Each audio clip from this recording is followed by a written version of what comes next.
Fasting on Wegovy, which contains semaglutide, can create a muscle loss trap when appetite becomes too weak. Zepbound, which contains Tirzepatide, can do the same when fasting pushes protein and calories too low. A 16-hour fast is not automatically dangerous. The fastest scale drop is not always the best result. Longer gaps can hide very low protein intake and weaken strength over time. These drugs reduce hunger and make smaller meals feel sufficient. They also slow stomach emptying. Add fasting, and fewer eating opportunities can reduce total intake. Without enough protein and strength exercise, the body receives a weaker signal to maintain muscle. This matters because muscle loss and lean mass loss are not identical. Lean mass includes muscle, water, organs, and non-fat tissue. A body scan can show lower lean mass because stored carbohydrate was used, releasing the water stored with it. Strength and function show what the scan cannot. Lean tissue loss occurs during most weight loss. In a Wegovy body composition study, fat mass fell more than lean mass. A smaller Zepbound study found that roughly 3/4 of lost weight was fat. About 1/4 was lean mass, which makes preservation important even when body composition improves. Those findings do not prove these drugs directly destroy muscle. Greater weight loss includes some non-fat tissue.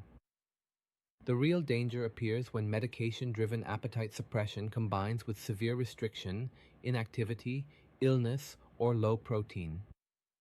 Fasting can worsen that combination without feeling difficult because hunger is muted. The fasting schedule itself does not determine the outcome. A person eating from noon to 8 may still meet nutrition needs. Another may use that window, but eat one tiny dinner. The clock looks similar, but the body receives far less protein and energy.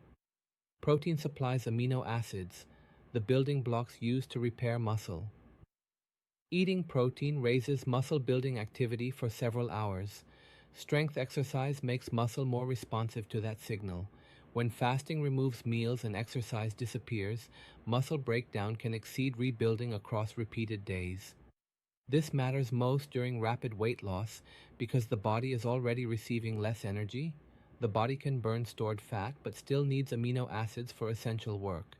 If food provides too little, some amino acids can come from body protein. Long fasting does not guarantee this, but extreme restriction raises muscle loss risk. This trap often begins after a dose increase, when fullness lasts longer and nausea makes breakfast easy to skip. Lunch becomes coffee or crackers, while dinner provides the day's only full protein serving. One small meal may not provide enough protein across the day. The original problem was not the fasting window, but inadequate intake. This pattern is riskier for older adults because muscle rebuilding becomes less responsive with age. Frailty means reduced strength and less ability to recover from stress. Recent illness or low strength also increase risk.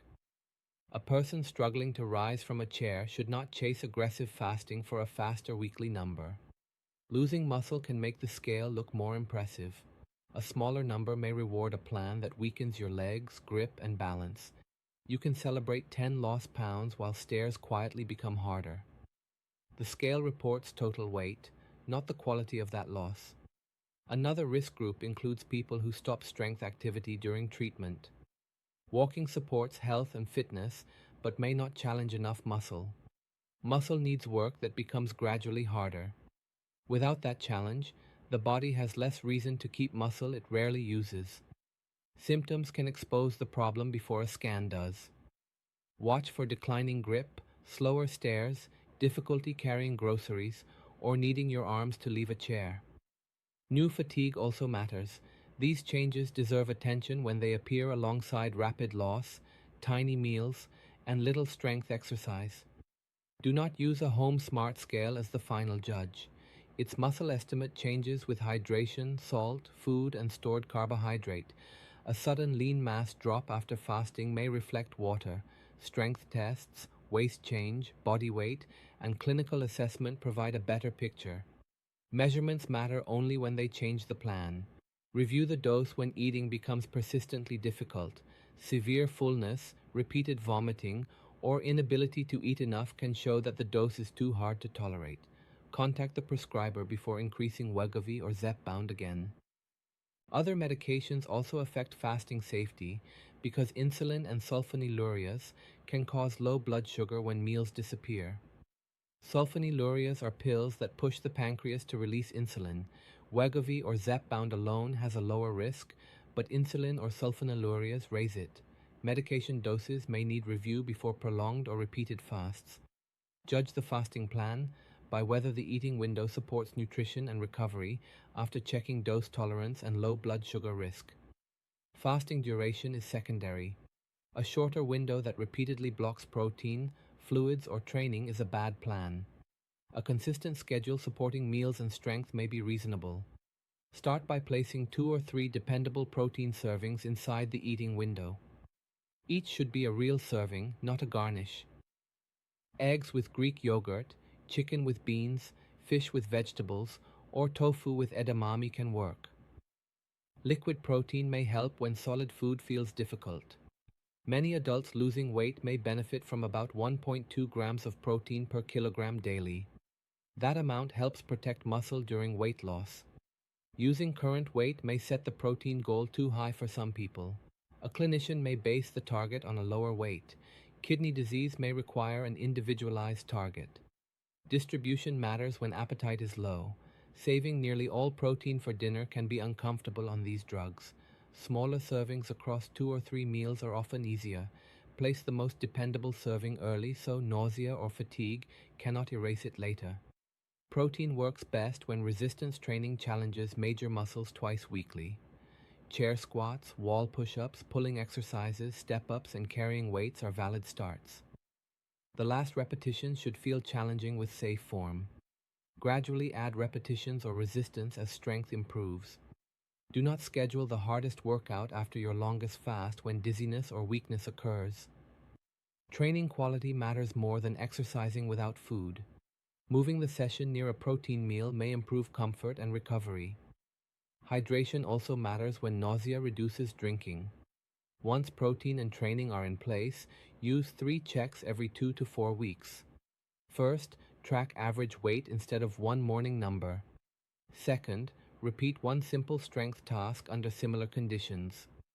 Third, review whether protein meals and workouts actually happened. A plan failing 2 checks needs adjustment, not more restriction. One useful check is 5 controlled chair rises without your arms. Another is carrying the same weight for the same distance each week. Declining performance does not prove muscle loss. Persistent decline with rapid weight loss and low intake makes the warning stronger. Fasting should be shortened or paused when it repeatedly causes weakness, dizziness, dehydration, binge eating, or missed protein. It also deserves medical guidance during pregnancy, frailty, or an active eating disorder.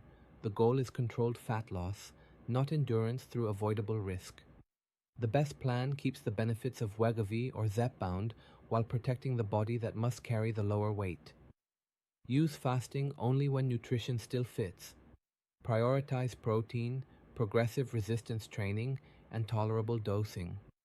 A slower scale with stable strength can be a better result than rapid loss with weaker function. Medicine simplified. That's what this channel does. If you want more, hit subscribe. This is not medical advice. Consult your doctor.